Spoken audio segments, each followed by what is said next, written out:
Assalamualaikum warahmatullahi wabarakatuh. Saya Lilis Melanisari dari Universitas Muhammadiyah Riau. Di sini saya Fakultas Hukum dan di sini saya akan menyampaikan materi ujian dan jawaban dari tugas UAS Al-Islam bersama Pak dosen Dr. Budi Santoso Wibowo MPDI. Dan yang pertama, jelaskan apa itu hukum sunatullah dan berikan contohnya. Jawabannya adalah sunatullah merupakan hukum Allah untuk mengatur mekanisme alam semesta yang bersifat absolut, tetapi tan otomatis, terbebas dari campur tangan, pemikiran, dan kehendak manusia. Hukum kausalitas merupakan bagian dari sunatullah yang dapat dirasionalkan dalam akal pikiran manusia.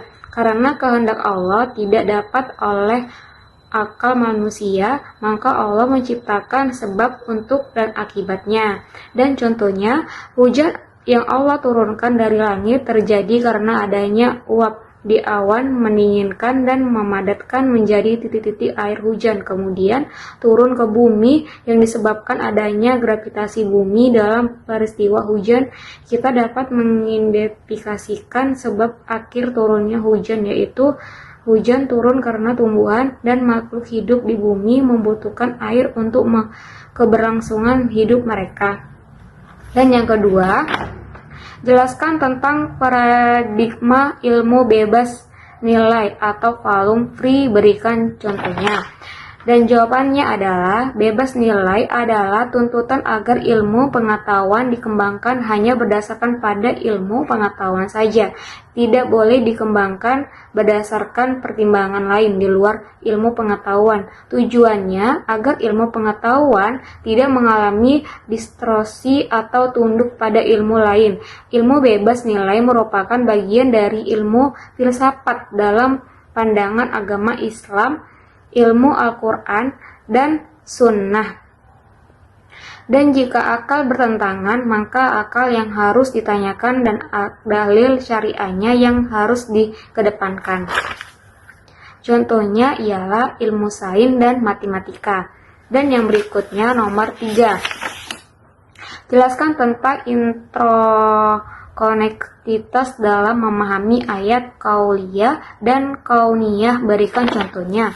Dan jawabannya adalah, ayat kauliyah adalah ayat yang turun dari Allah Subhanahu wa Ta'ala berupa wahyu atau firman yang disampaikan kepada Nabi Muhammad SAW mengenai tanda-tanda kebesaran Allah Subhanahu wa Ta'ala. Dan ayat kauniyah adalah tanda-tanda kebesaran Allah berdasarkan fenomena yang terjadi di sekitar kita, misalnya peristiwa alam, sosial, dan sebagai berikut. Tidak ada pertentangan antara ayat kauliyah dengan ayat kauniyah. Hubungan antar kedua ayat tersebut sangat erat. Keterkaitannya terletak pada ayat kauniyah yang menjadi isyarat kebenaran pada ayat-ayat kauliyah.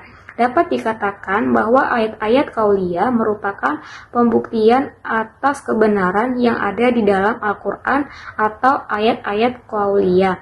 Contohnya terdapat pada surat Al-Imran ayat 191, yaitu orang-orang yang mengingat Allah sambil berdiri atau duduk atau dalam keadaan berbaring, dan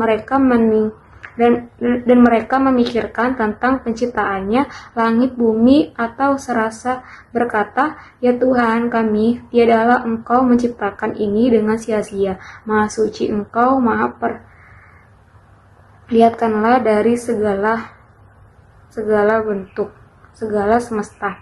Dan yang keempat, jelaskan tentang paradigma ilmu tentang bebas nilai atau volume, berikan contohnya. Dan yang keempat yaitu ilmu tidak bebas nilai. Paradigma ilmu yang tidak bebas nilai memandang bahwa ilmu itu selalu berkaitan dengan nilai dan harus dikembangkan dengan mempertimbangkan aspek nilai. Ilmu jelas tidak mungkin bisa terlepas dari nilai-nilai, kepentingan baik politik, ekonomi, sosial, keagamaan, lingkungan, dan sebagai berikut.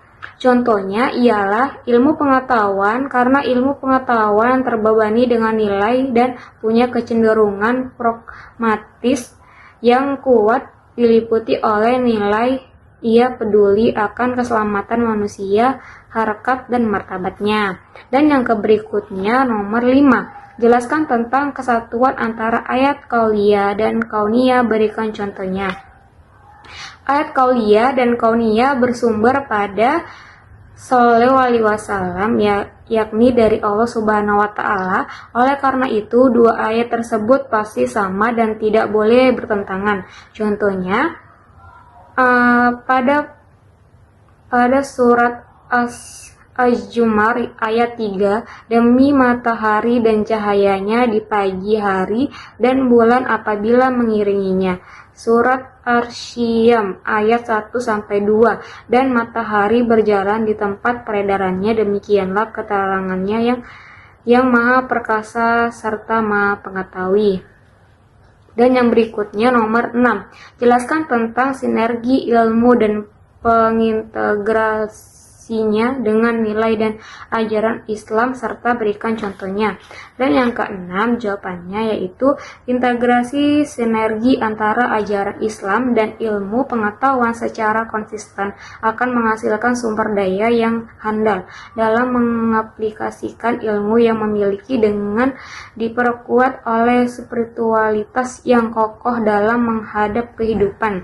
Islam tidak lagi dianggap sebagai agama yang kolot, melainkan sebuah kebutuhan atau mengaktualisasikan diri di berbagai bidang kehidupan dan sebagai fasilitas untuk berkembangnya ilmu dan teknologi.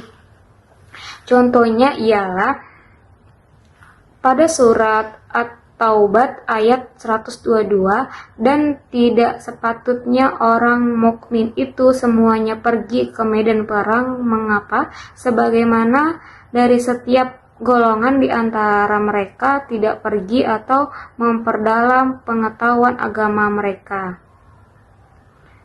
memberi peringatan kepada kaumnya yang apabila mereka telah kembali agar mereka dapat mengerjakan dirinya, menjaga dirinya. Dan yang ketujuh ialah bagaimana mengintegrasikan etika Islam atau rasa tanggung jawab di hadapan Allah Subhanahu wa taala, amanah ilmiah, tawaduh, dan menyebarkan ilmu dalam pengembangan dan penerapan teks. Jelaskan.